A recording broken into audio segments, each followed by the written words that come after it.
Merci, Pasteur Laurent. L'honneur est pour moi. Vraiment, l'honneur est pour moi. Ça faisait plusieurs mois que tu m'avais invité à venir prêcher dans cette maison. Je suis impressionnée, hein, parce que vous êtes très nombreux. Et puis, je suis très honorée d'être là. Et enfin, on a pu trouver une date qui correspondait. Et me voilà aujourd'hui et je suis vraiment réjouie. J'ai été réjouie pendant le temps de louange. Je suis réjouie de partager ce temps-là avec vous. Et on va remercier le Seigneur pour cette grâce qu'il nous fait, qu'il nous fait. D'être là ce matin, vous savez, le ministère, le vrai mot du ministère, c'est le service. Et on est là pour vous servir. Et chacun est appelé à servir. Donc, chacun est appelé à exercer le ministère de toute façon, les uns envers les autres. Amen. Seigneur, merci encore une fois pour ta présence en ce lieu. Merci pour ce lieu qui m'accueille, Seigneur. Merci Jésus parce que nous avons chanté ton nom et je vais encore proclamer combien ton nom est tout puissant et combien ton nom nous donne de surmonter toutes choses, Seigneur, que nous pouvons traverser, quelles que soient les difficultés. Parce que tout est par grâce, tout est avec grâce, tout est dans ta grâce. Seigneur, merci pour cette grâce que tu me fais ce matin, de pouvoir me tenir devant ces bien-aimés, Seigneur. Et merci, Saint-Esprit, de prendre le contrôle et de conduire toutes choses, que ce soit toi qui parles au travers de moi, et que nos cœurs reçoivent ce que tu veux nous dire ce matin, au nom de Jésus. Amen. Amen. Alors moi, ce matin, j'ai reçu un message d'encouragement. Et j'étais moi-même très bénie par ce message.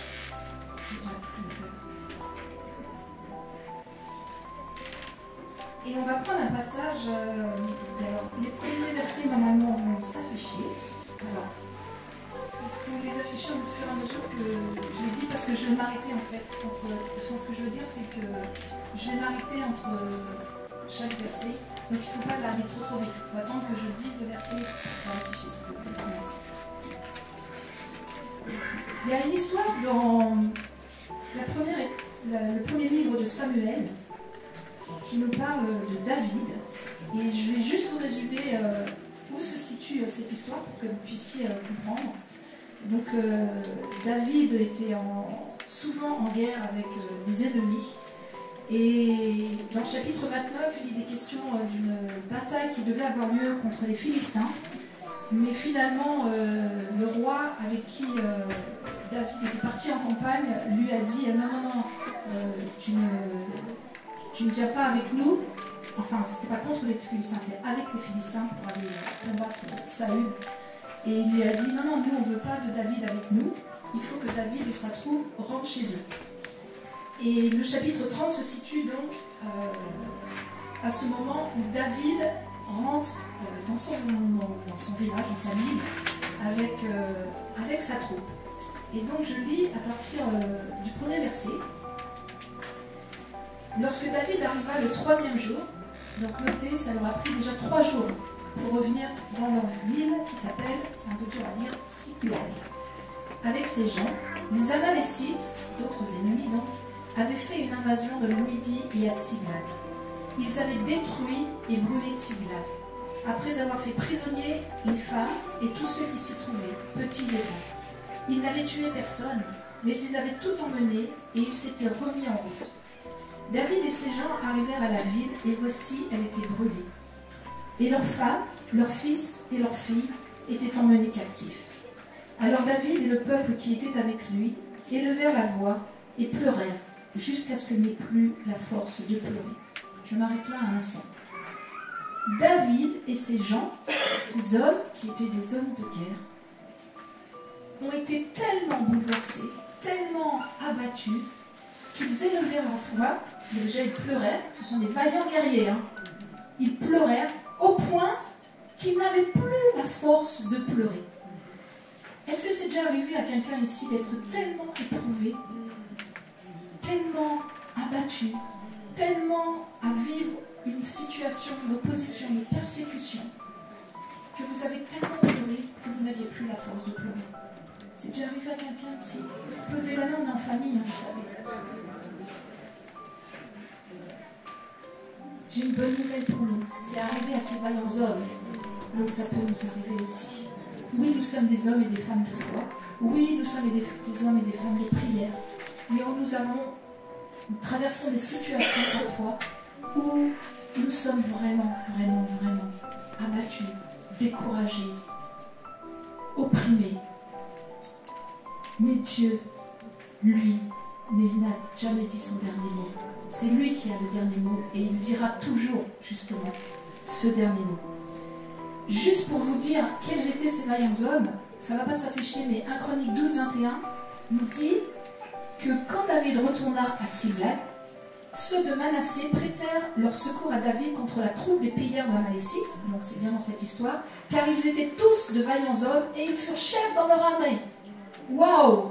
Ce sont ces vaillants hommes qui ont pleuré jusqu'à ne plus avoir la force de pleurer. Moi, ça me rassure. Hein. Des fois où je suis abattue et... Ce sont ces vaillants hommes-là, ces chefs de l'armée. Et donc, ils n'ont plus la force de pleurer. Et ça va plus loin, ça s'empire après. Au verset 5, les 2 femmes de David avaient été emmenées, Achinoam de Judisraël et Abigail de Carmel, femme de Nabal. Au verset 6, David fut dans une grande angoisse, car le peuple parlait de le lapider, parce que tous avaient de l'amertume dans l'âme, chacun à cause de ses fils et de ses filles. Je m'arrête là aussi. David fut dans une grande angoisse. Waouh! Ce roi, ce chef, il n'est pas encore roi à l'époque, mais il allait le devenir, ce chef qui avait toute une troupe avec lui, il était dans une grande angoisse. C'est déjà arrivé à quelqu'un qui est dans une grande angoisse. Ça m'arrive aussi. Chut, ne répétez pas. Ça nous arrive, vous comprenez? Il y a des situations où nous sommes désespérés, humainement parlant.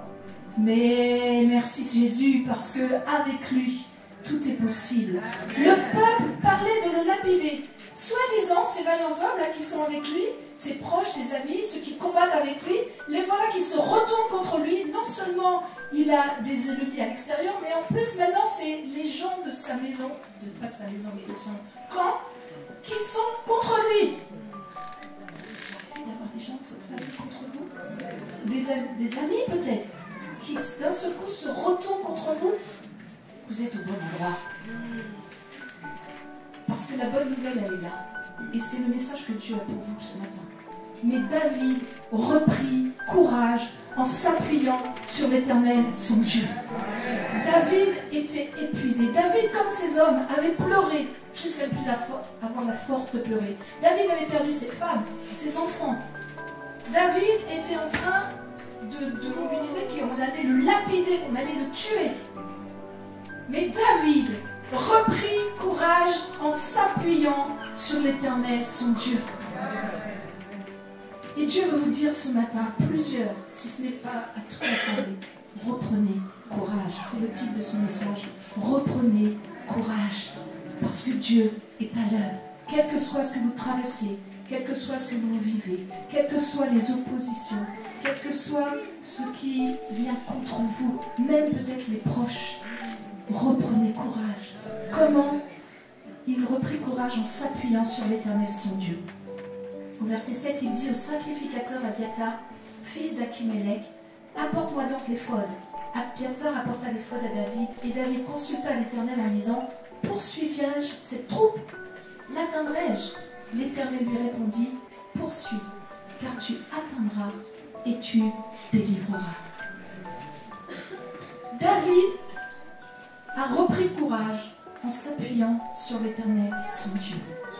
Ce matin, nous avons chanté plusieurs fois le nom de Jésus, ce nom qui est tout puissant, ce nom qui est glorieux, ce nom qui est au-dessus de tout nom, ce nom devant qui tout genou fléchit, lui le savons, et que toute langue un jour confessera qu'il est Seigneur, à la gloire de Dieu le Père. Ce nom est le tout-puissant, ce nom de Jésus. Vous savez, ce même David, quand il a écrit les psaumes, je ne sais pas si vous êtes habitués à lire les psaumes, mais combien nous sommes encouragés en lisant les psaumes. Combien nous pouvons voir que David et les autres psalmistes étaient des hommes comme nous, finalement, et qu'ils avaient beau être de vaillants hommes, ils avaient beau être David était un homme selon le cœur de Dieu, nous dit la parole de Dieu. Mais lui aussi avait ses tribulations, lui aussi avait ses temps d'angoisse, lui aussi avait ses temps de découragement. Mais dans le psaume 56, il est dit, David dit lui-même, écoutez ça, quand je suis dans la crainte, il parle à Dieu, quand je suis dans la crainte, en toi je me confie.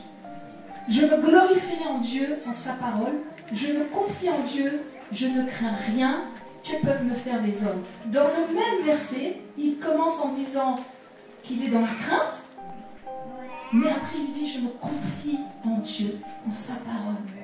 Je me confie en toi, je me glorifie en toi, je me fortifie en toi, je m'encourage en toi, je me réjouis en toi, comme nous l'avons chanté aussi.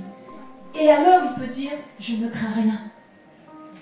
Oui, ça nous arrive d'être dans la crainte, oui, ça nous arrive, comme je l'ai dit, d'être découragés ou abattus.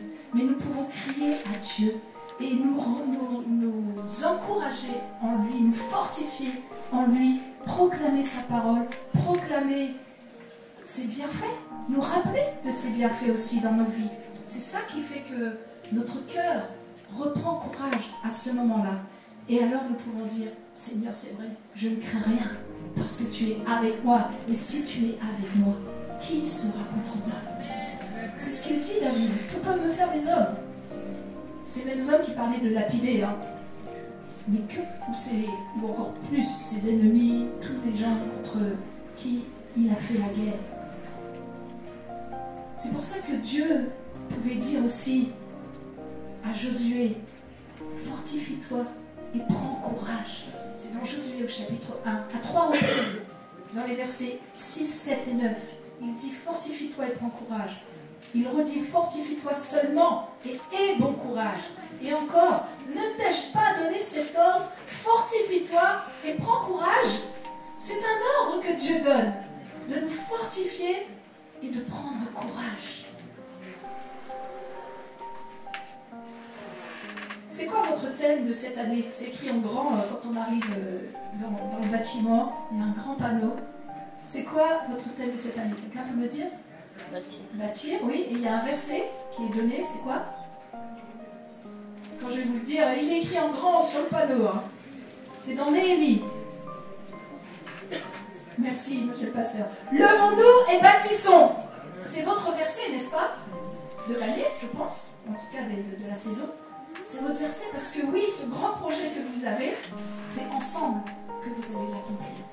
Et merci Seigneur, parce que comme tu l'as rappelé, comme tu l'as dit, il y a vraiment une relation de confiance qui a été bâtie au fur et à mesure des années. Et entre nos assemblées aussi, hein, on connaît plusieurs de sœurs notamment, mais aussi des frères de l'assemblée. On fait des œuvres ensemble, on évangélise ensemble, on prie ensemble. Et c'est un grand sujet de réjouissance que sur cette ville de Mantes-la-Jolie, il puisse y avoir ces temps en commun pour glorifier Dieu et pour le servir ensemble. Et donc ce grand projet qui est en cours, et j'ai été émerveillée de voir l'avancer, waouh, ça donne hâte de voir l'œuvre finie, n'est-ce pas? Encore plus pour vous, j'imagine. Et donc, dans Néhémie, ce fameux verset, juste après, au début, il dit « Levons-nous et bâtissons », et il est écrit « Et ils se fortifièrent en cette bonne résolution ». Il y a une autre version qui dit « Ils s'encouragèrent ». Ils s'encouragèrent mutuellement. Ils s'encouragèrent. Oui, il y a des obstacles. Oui, il y a des oppositions. Et Dieu sait que vous en avez traversé beaucoup, n'est-ce pas? Mais Dieu vous invite à vous encourager aussi les uns les autres. On s'encourage individuellement dans le Seigneur, mais on s'encourage aussi les uns les autres. Quand on a des moments difficiles, on en traverse tous. Oui, nous prions, mais des fois, même la prière, ça devient difficile. Même la prière, ça devient... Seigneur, des fois, moi, ça m'est arrivé de dire, Seigneur, c'est comme si j'arrive même plus à respirer. Alors la prière, ça devient difficile. Mais il y a les autres qui sont là, les bien-aimés, les frères et sœurs qui sont là. Et lorsque nous ne pouvons plus porter le fardeau, la Bible dit, portez les fardeaux les uns les autres. J'espère que vous portez les fardeaux les uns les autres. Je vous encourage à encourager, à être des instruments d'encouragement pour les uns et les autres, à vous fortifier ensemble, à vous dire oui, cette bonne résolution-là. Il y a une version qui dit fortifier leur âme. Parce que quand nos mains se fatiguent, quand nos mains pensent que mais c'est pas possible, ce projet est trop grand, ça va pas réussir, ça fait des années que j'entends parler de ce projet. Et voilà, on voit ce bâtiment qui est sorti de terre, on voit des murs, on voit des salles qui commencent à être construites, et ça me ramène nous, des années en arrière, quand nous-mêmes nous avions ce même défi, et que que Dieu a permis que nous puissions bâtir ce bâtiment qui est une grâce. Parce que tout est par grâce, n'est-ce pas? Alléluia. Jésus lui-même, qui savait, qui nous connaissait bien mieux que nous-mêmes, nous dit dans Jean 16, 33, « Je vous ai dit ces choses, afin que vous ayez la paix en moi. Vous aurez des tribulations dans le monde, mais prenez courage, j'ai vaincu le monde. » Ouah, Jésus lui-même nous dit de prendre courage. Amen. Que nous puissions, oui, être encouragés, nous encourager, être fortifiés en lui. Je veux dire à quelqu'un ce matin encore, reprends courage. Bien sûr, il y a des situations, comme on vient de nous dire sur ce projet, ce bâtiment-là, c'est des situations de l'Assemblée, mais il y a des situations individuelles. Et je sais que plusieurs vivent des situations particulièrement difficiles. Mais ce matin, Dieu a une parole d'encouragement pour toi. Ce matin, il veut t'encourager, il veut que tu quittes ce lieu, pas de la même façon avec laquelle tu es rentré, et que tu puisses être fortifié, que tu puisses reprendre, c'est vraiment ce mot-là, reprendre courage pour pouvoir continuer à affronter, pas la tête complètement sous l'eau, mais en pouvant respirer et en pouvant te tenir debout pour proclamer combien Dieu est bon. Et Dieu va t'utiliser pour donner témoignage de comment Dieu t'a sorti de cette situation. Je continue, je reviens dans 1 Samuel. Je lis, je ne vais pas tout lire de ce chapitre, mais je vais sauter à l'air plus loin. Je suis au verset 9. Donc, après avoir marché 3 jours pour revenir dans leur ville, après avoir pleuré jusqu'à ne plus avoir la force de pleurer, après avoir, pour David, été menacé par ses hommes, enfin, il reprend courage dans l'Éternel. Vous imaginez à quel point il devait être bas. Il s'est relevé. Et Dieu lui a dit, va, je suis avec toi. Dieu dit à quelqu'un ce matin, va, je suis avec toi. Quelqu'un a vraiment besoin d'être encouragé ce matin. Dieu te dit qu'il est avec toi. Il n'est pas contre toi, il est avec toi, il est pour toi. Il y a une parole spécifique pour quelqu'un. Il y a quelque chose que tu traverses qui est extrêmement difficile au point où tu as pensé que Dieu t'avait abandonné. Mais Dieu te dit, je ne t'ai pas abandonné. Je suis avec toi. Même dans la fournaise, même dans cette épreuve, je suis avec toi. Et donc, c'est ce qu'il dit à David. Vas-y, tu vas atteindre et tu vas délivrer. David se met en marche. Lui et les 600 hommes qui étaient avec lui. 600 hommes. Hein. Ceux qui voulaient le lapider, là, c'était pas 2-3. Hein. 600 hommes étaient avec lui. Ils arrivèrent au torrent de Bézor où s'arrêtèrent ceux qui restaient en arrière. David continua la poursuite avec 400 hommes. 200 hommes s'étaient arrêtés, trop fatigués, pour passer le torrent de Bézor. Alors ces vaillants hommes là, au nombre de 600, et bien il y en a 200, un tiers, hein, c'est énorme quand même, qui s'arrêtent parce qu'ils sont trop fatigués. Ben, je peux les comprendre, ils avaient pleuré, ils avoir de force, etc., et puis ils sont découragés, ils sont abattus, on a volé leurs femmes, leurs enfants, leurs biens, vous imaginez. Donc eux ils s'arrêtent. Ils s'arrêtent auprès d'un torrent.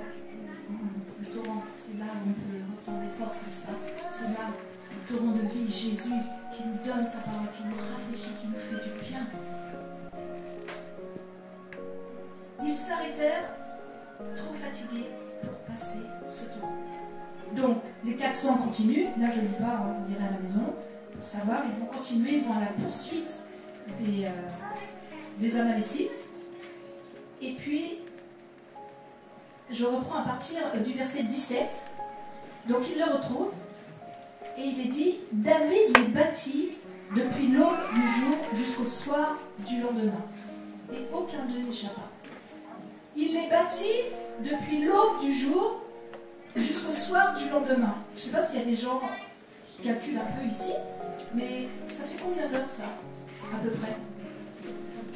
Depuis l'aube du jour jusqu'au soir du lendemain. Donc déjà, il y a eu 24 heures, plus encore 12 heures pour arriver jusqu'au soir. Ils se sont battus pendant 36 heures. Je vous rappelle qu'ils sont tellement fatigués qu'il y en a 200 qui se sont arrêtés. Je vous rappelle qu'ils sont tellement fatigués qu'il était dit qu'ils n'avaient plus la force de pleurer. Et là, ils ont marché, ils ont poursuivi.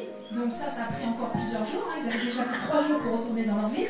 Et là, maintenant, ils se battent pendant presque 2 jours entiers sans s'arrêter. Mais elle vient d'où cette force?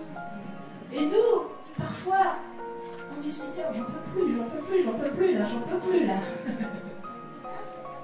Mais Dieu donne la force, vous comprenez?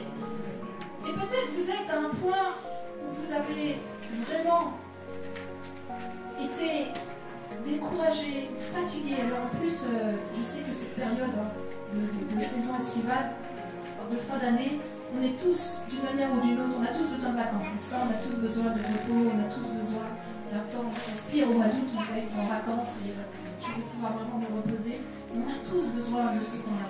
Mais là, je ne parle pas juste d'un repos de vacances parce qu'on a travaillé toute l'année. Hein. Je parle vraiment d'un repos beaucoup plus important dont on a besoin, d'une force surtout beaucoup plus importante dont on a besoin pour affronter ce que nous vivons. Que ce soit dans nos familles, que ce soit dans notre travail, que ce soit dans notre voisinage, que ce soit dans nos finances, que ce soit dans notre santé, que ce soit dans nos relations. On a besoin que le Seigneur nous redonne la force de continuer. Donc il se bat pendant quasiment 36 heures, au moins 36 heures, et donc il dit que aucun d'eux n'échappa excepté 400 jeunes hommes qui montèrent sur des chameaux et s'enfuirent. David sauva ce que les Amalécites avaient pris, et il délivra aussi ses deux femmes. Et écoutez bien la suite. Au verset 19, il ne leur manqua personne. Est-ce que je peux vous entendre dire personne? Il ne leur manqua personne, ni petit, ni grand, ni fils, ni fille, ni aucune chose du butin, ni rien de ce qu'on leur avait enlevé. David ramena tout. Je veux encore dire à quelqu'un ce matin que Dieu est avec toi et que tout ce que tu as, que l'ennemi surtout a essayé de te prendre, de te voler, Dieu te dit qu'avec lui tout est possible. Ce nom tout puissant que nous avons chanté, ce nom glorieux que nous avons chanté, en son nom nous avons la victoire. Ce nom te donne de pouvoir récupérer tout ce que l'ennemi t'a enlevé. Peut-être ce ne sera pas physiquement, peut-être il y a eu une perte humaine, peut-être il y a eu la perte d'un travail. Et puis bien sûr, ce n'est pas ce travail-là que le Seigneur que tu vas récupérer, en fait, que l'ennemi va devoir te rendre. Mais Dieu va te donner quelque chose de plus grand. Parce que en te rendant ce qui t'a été dérobé d'une façon ou d'une autre, que ce soit dans les finances, que ce soit, comme je l'ai dit, dans les relations, dans la santé, Dieu, en plus, au travers de cette épreuve, il te donne de grandir en enfant. Il te donne de pouvoir être affermi. Il te donne de pouvoir non seulement te relever, mais avoir plus de muscles pour continuer la bataille et pour continuer le chemin. Donc, rien de ce qu'on leur avait enlevé. David ramena tout, et David prit tout le menu et le gros bétail, et ceux qui conduisaient ce troupeau marchaient à sa tête et disaient, c'est ici le butin de David. Il ne leur manquait rien. Cette assemblée, vous avez vécu beaucoup de choses. Nous aussi, hein. Dans toutes les assemblées, je ne pense pas qu'il y ait une assemblée On avait je fais une petite discrétion, on a fait une réunion, une pastorale du Montois, donc pas seulement avec les pasteurs de Mont, mais avec les pasteurs de toute la région, depuis Frodeuse, depuis Bréval même jusqu'à Morinvilliers. Donc on était plusieurs pasteurs et j'étais très touchée et remplie de compassion en entendant les témoignages d'autres pasteurs, en exprimant leurs difficultés, ce qu'ils vivaient, les épreuves qu'ils traversaient avec leur assemblée. Et c'est réel. On a tous. C'est pour ça qu'on a tous besoin de la prière. C'est pour ça que des réunions de prière, je suis d'accord avec ce que disait votre pasteur tout à l'heure. Les réunions de prière. Soyez présents aux réunions de prière. Parce que c'est là où vous allez vous fortifier les uns les autres, vous encourager les uns les autres, de recevoir de Dieu cette force dont nous avons tous besoin. Et donc, je saute encore et... Non, je ne saute pas, je continue au verset 21. David arriva auprès des 200 hommes qui avaient été trop fatigués. Alors là, on revient à ceux qui se sont arrêtés en chemin. Parce que c'est possible, des fois, de s'arrêter en chemin. C'est possible d'être tellement fatigué, tellement découragé, tellement abattu qu'on a besoin de faire une pause auprès du torrent, la source de vie. Donc, il arriva auprès d'eux, ceux qui étaient trop fatigués pour le suivre et qu'on avait laissé au temps de les hommes. Ils avancèrent à la rencontre de David et du peuple qui était avec lui. David s'approcha d'eux et leur demanda comment ils se portaient. Oh, ça c'est un vrai berger. Il leur demande comment ils se portent. Je vous rappelle que lui-même, ça fait des jours et des jours et des jours qu'il ne dort pas. Ça fait des jours parce que, après avoir pendant 36 heures battu tout le monde, il ramène le gros état. C'est-à-dire que maintenant ils font route dans l'autre sens, ils marchent, et ça aussi, ça doit être très très fatigant, même s'ils étaient dans la joie. Et donc il leur demande comment ils se portent.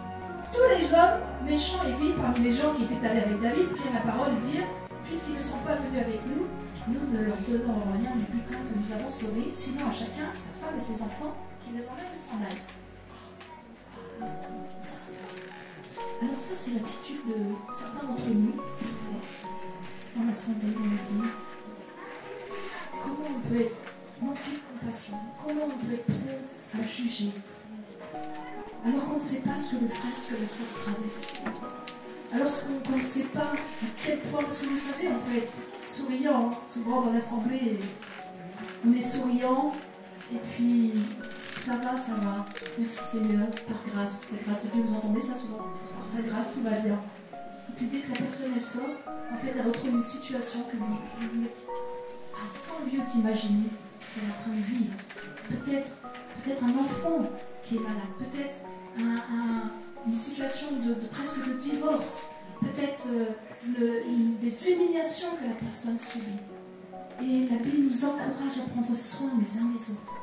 La Bible nous encourage à non seulement à venir nous rassembler ensemble, si c'est bien, ça c'est déjà très très très important, mais aussi à partager la communion fraternelle. Dans la Bible, ça s'appelle la koinonia. La koinonia, c'est d'être tellement dans la communion fraternelle, la vraie communion fraternelle, où je peux aller voir un frère, une soeur. Bien sûr, pas tout le monde, hein, on est trop nombreux dans une assemblée, mais au moins quelques-uns. Pour dire, comment tu vas aujourd'hui? Comment tu vas véritablement? Et prendre le temps, peut-être à la fin du culte, peut-être ceux qui arrivent plus tôt, peut-être sur le parking après, et prendre le temps, peut-être de prier avec cette personne. Peut-être, et sûrement que ça concerne des personnes. Vous vivez des situations, vous venez ici avec un grand sourire, et puis à l'intérieur de vous, vous êtes en grande difficulté. C'est important de pouvoir s'ouvrir aussi. Parce qu'il y a ceux qui viennent nous demander, mais aussi il faut être dans la transparence, dans la vérité, dans l'amour les uns envers les autres. Et donc voilà, ceux qui disent, ben non, eux, ils se sont arrêtés, ils étaient trop fatigués, c'est pas des vaillants hommes, du coup, on leur rend ce qui leur appartient, et puis ils rentrent chez eux. Mais David dit, ne dit pas ça du tout. Parce que Dieu ne dit pas ça. Mais David dit, n'agissez pas ainsi, mes frères, au sujet de ce que l'Éternel nous a donné, car il nous a gardés et il a livré entre nos mains la troupe qui était venue contre nous. Et qui vous écouterait dans cette affaire? La part doit être la même pour celui qui est descendu sur le terrain, sur le champ de bataille, pardon, Et pour celui qui est resté près des bagages, ensemble, ils partageront. Peut-être dans votre projet, il y a des personnes, vous êtes arrivés, déjà il y a des visiteurs, que Dieu vous bénisse. Et peut-être il y a des gens, ça fait 1 semaine, 2 semaines, 3 mois, 6 mois que vous êtes là, 1 an, et vous n'étiez pas du tout là au début du projet, etc., etc. Mais voilà, c'est ensemble que vous allez partager le butin. C'est ensemble que vous allez vous réjouir. C'est ensemble que vous allez. Et je vous encourage, je crois vraiment que Dieu va vous encourager à être ensemble, justement. Ensemble, ils partageront le butin. Peut-être qu'il y en a en chemin qui ont dit non, c'est bon là, ça ne va pas marcher. Ils ont manqué de foi, ils ont manqué, je ne sais pas, Et peut-être d'autres étaient trop fatigués pour continuer. Mais Dieu permet qu'ensemble, vous puissiez vous réjouir, ensemble, vous puissiez vivre ces temps extraordinaires que vous allez vivre. Ensemble, ils partageront le butin.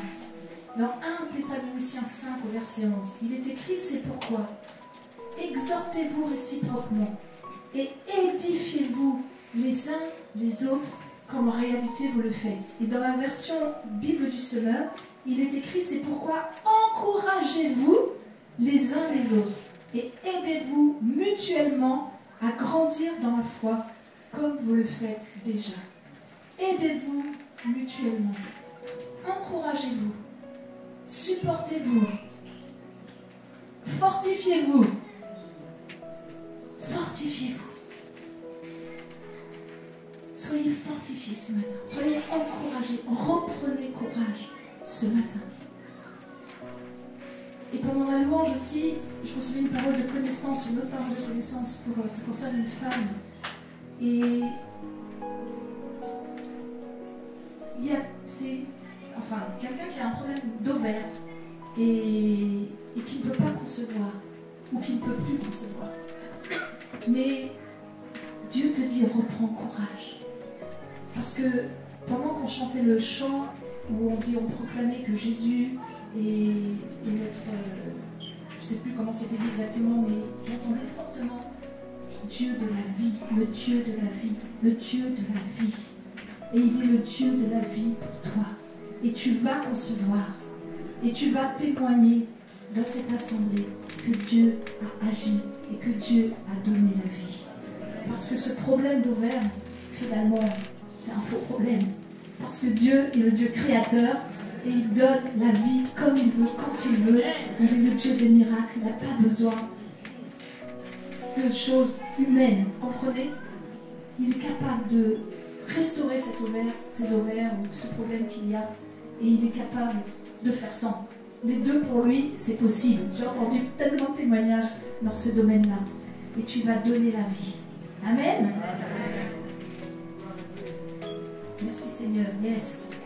Dans Éphésiens 6, au verset 10, il nous est dit, fortifiez-vous dans le Seigneur et par sa force toute puissante. Fortifiez-vous dans le Seigneur et par sa force toute puissante. Et dans Éphésiens 3, au verset 16, c'est Paul qui prie. Paul que j'aime, l'épître aux Éphésiens, je crois que c'est mon épître préféré. Mais bon, j'aime toute la Bible. Que le Père vous donne, selon la richesse de sa gloire, d'être puissamment fortifié par son esprit dans l'homme intérieur, dans l'être intérieur. Puissamment fortifié, comment? Par son esprit, parce que sans le Saint-Esprit, bien sûr, on ne peut pas. C'est le Saint-Esprit en nous qui vient nous donner le courage. C'est le Saint-Esprit en nous qui vient nous fortifier. C'est le Saint-Esprit en nous qui vient nous permettre de nous remettre debout. Et il y a un autre passage de Paul aussi dans Colossiens, il dit afin que vous soyez fortifiés à tous égards par sa force toute puissante, que vous puissiez continuer avec persévérance, avec joie, avec patience dans les épreuves. Et c'est ce que Dieu veut vous dire ce matin, de reprendre courage.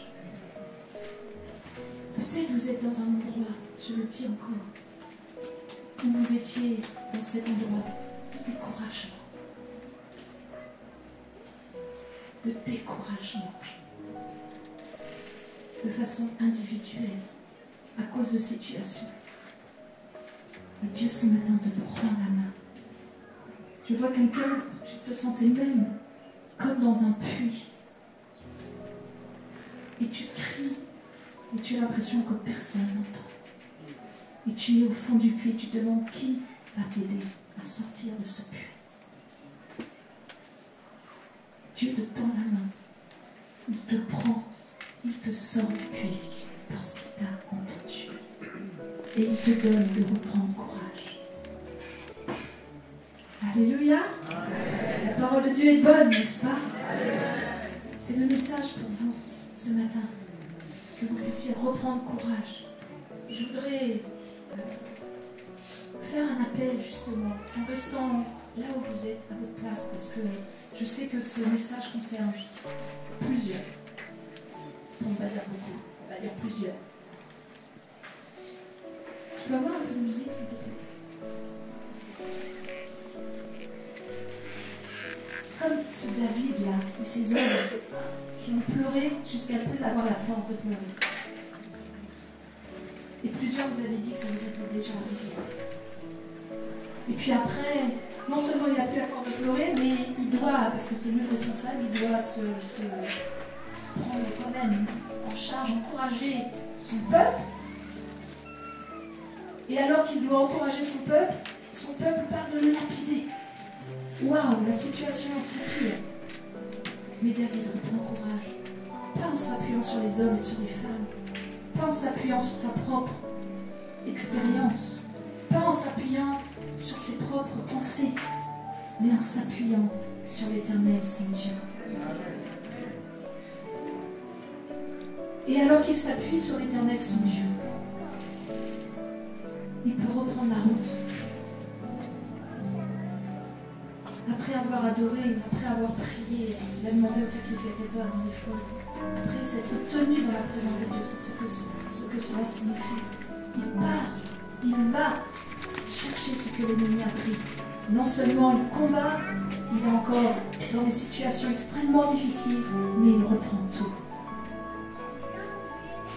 Et même ceux qui étaient restés en arrière,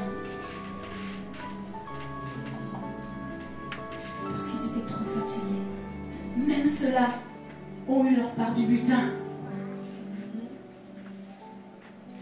Et donc je vous invite à fermer vos yeux. Et si tu es dans une situation, tout le monde a les yeux fermés, si tu es dans une situation justement, soit tu étais dans cet état-là de David, tellement fatigué, tellement éprouvé, tellement abattu, et tu as besoin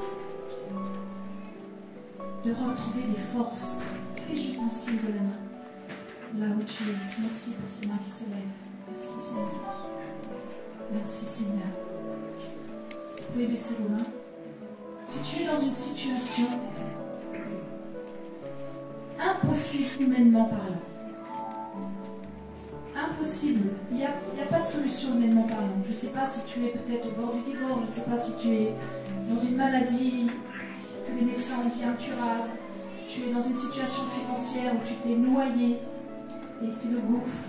Peut-être tu es dans ce puits dont j'ai parlé tout à l'heure. Fais un signe de la main. Merci.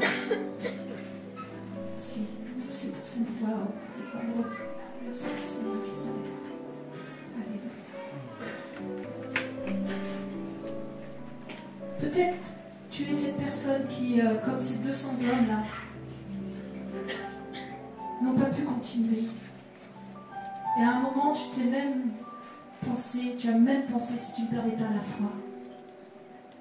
Et tu t'es mis de côté, tu t'es mis à l'écart.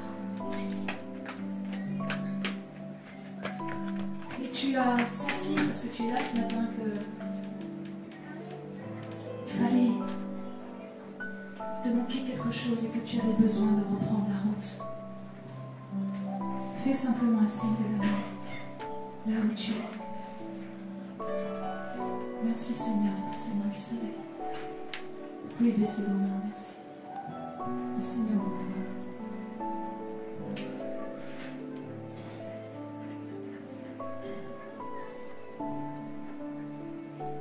Le Seigneur vous dit à vous tous ceux qui ont levé la main, mais aussi tous les autres, que ce matin, tu reprends courage. Le Seigneur sait, le Seigneur voit, le Seigneur entend.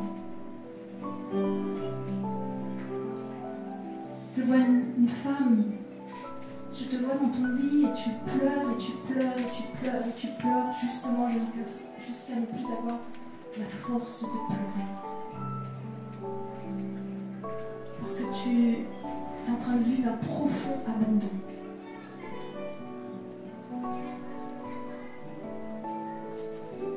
Mais le Seigneur ce matin sèche tes larmes. Il relève ta tête. Et il t'encourage. Parce que la situation, peut-être la situation, elle ne va pas changer. Mais toi, tu vas changer au travers de cette situation. Et parce que tu vas changer, la situation elle-même va changer. Est-ce qu'il y a une femme qui est concernée par cette parole?